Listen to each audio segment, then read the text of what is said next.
Today is September 17th.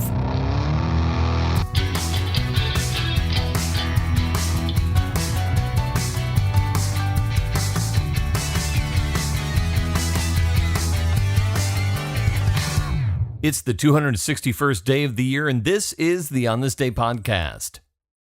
Today is Australian Citizenship Day. It's the day of the year set aside for Australian citizens by birth or by choice to reflect on what unites all Australians and to celebrate the role citizens play in shaping the nation. According to the Australian government's Department of Immigration and Border Protection, Australian citizenship is more than a legal status. It is, quote, our common bond that represents our shared democratic beliefs and gives us a sense of belonging and pride in our achievements as a nation. So to all our family and friends down under, happy Australian Citizenship Day. Born on this day in 1962, Australian director, producer, and screenwriter Baz Luhrmann. He is born Mark Anthony Luhrmann, but his father nicknames him Baz after Basil Brush, a wisecracking, bushy-tailed fox hand puppet featured on a popular TV show. He officially adopts the nickname Baz when he's 17.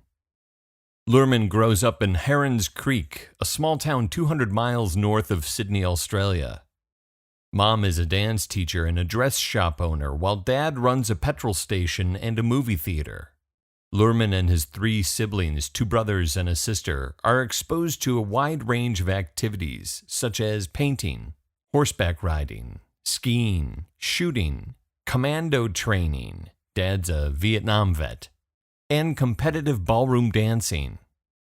Luhrmann's parents separate when he is 11 and he follows his mom to Sydney. He later attends the nearby National Institute of Dramatic Art. It's during this time that he conceives of a play with other actors that becomes his first feature film in 1992, Strictly Ballroom. This film is the first in what becomes known as the Red Curtain Trilogy. Luhrmann's unique filmmaking style commands attention.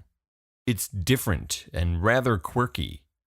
Over the course of the next decade, his visual style evolves creatively throughout his trilogy. 1996's Romeo and Juliet morphs Shakespeare's beloved classic into a modern setting while mashing up the original dialogue with contemporary music. But Luhrmann's creative stamp as an auteur filmmaker comes with his 3rd film in 2001, Moulin Rouge.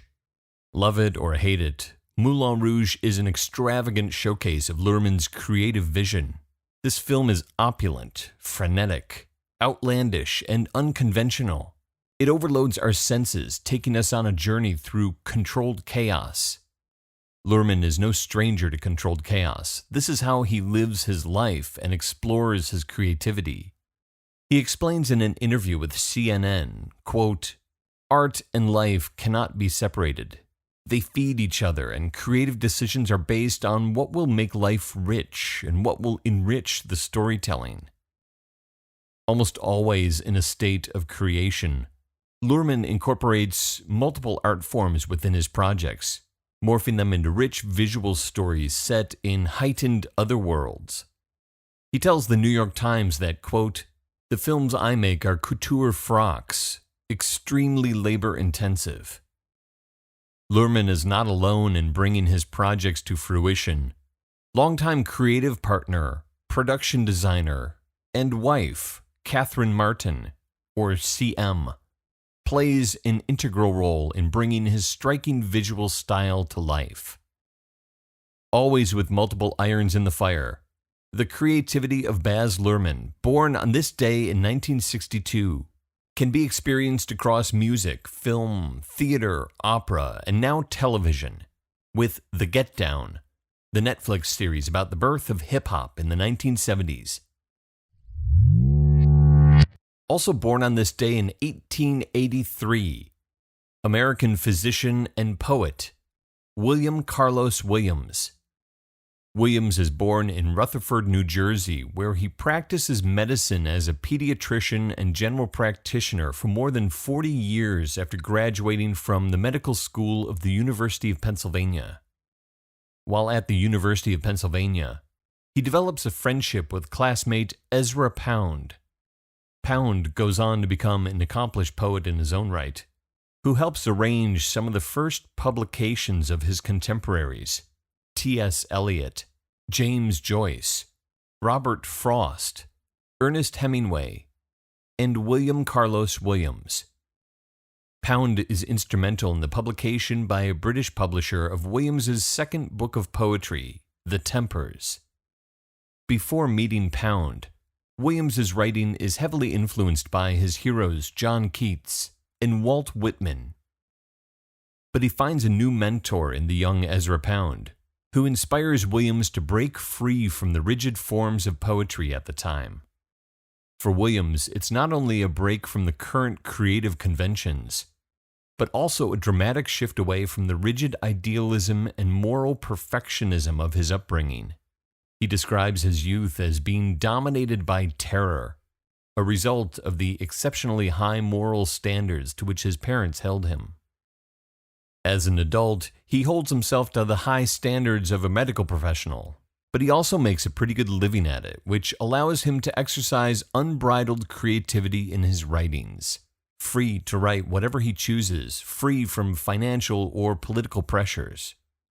He hears what he calls the inarticulate poems of his patients.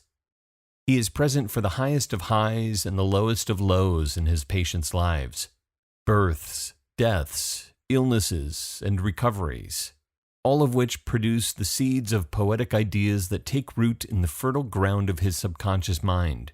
Clusters of words, scraps of phrases scrawled on prescription pads or blank medical charts. Williams effectively works two full-time jobs, doctor and poet, working exceptionally hard and equally at both until the early 1950s when he suffers a series of strokes. Ongoing illness slows him until he passes away in 1963 at the age of 79. His legacy is that of a revolutionary poet who leads an ordinary life, an innovator who experiments extensively with form purely out of passion and curiosity. William Carlos Williams, born on this day in 1883, releases My Favorite Poem in a 1923 collection. Originally entitled 22, from the book Spring and All. The poem The Red Wheelbarrow is a photograph as much as it is a poem, a snapshot of the life of one of his neighbors in Rutherford, New Jersey, Thaddeus Marshall, a fisherman who tells Williams about working in the freezing cold weather of Gloucester, Massachusetts, standing ankle-deep in cracked ice as he packs fish for hours on end. Of Marshall, William Carlos Williams says, quote, "I suppose my affection for the old man somehow got into the writing. So much depends upon a red wheelbarrow glazed with rainwater beside the white chickens." There are 105 days left until the end of the year. On This Day is produced by me, Dave Schultz. Thank you very much for listening. Today's episode written by me and Elizabeth Schultz. I appreciate all of your kind words, your awesome tweets, and your shares on Facebook. All of that helps keep the creative juices flowing and also helps spread awareness of the show, both of which make up the fuel that keeps this machine running. The more people that know about it, the merrier. So if you haven't already shared the show with your friends or people that the Facebook algorithm says are your friends, please go ahead and do that and know that I appreciate it. So if you're still listening, you are my red wheelbarrow. Talk to you tomorrow.